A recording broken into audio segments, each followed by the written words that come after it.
Pastor Praveen కేసులో మరో twist నెలకొంది. గత నెల 24న హైదరాబాద్ నుండి రాజమండ్రికి పాస్టర్ ప్రవీణ్ బైకుపై వెళ్లాడు. అయితే జగ్గైపేట ఫుడ్ ప్లాజా వద్ద బైక్ పై నుండి కింద పడ్డాడు. ఆ దృశ్యాలు సీసీ కెమెరాలో రికార్డ్ అయ్యాయి.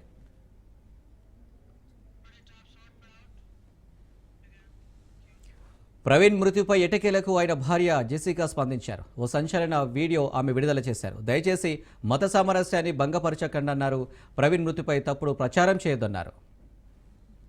For my husband Praveen remains ever strong, and my children and I feel his presence profoundly. He was an incredible, loving husband and father, and we miss him dearly. I pray that everyone, including those in the media, can understand the pain we are experiencing. During this time, I ask for peace and space for my family to grieve and heal. I urge all the Christians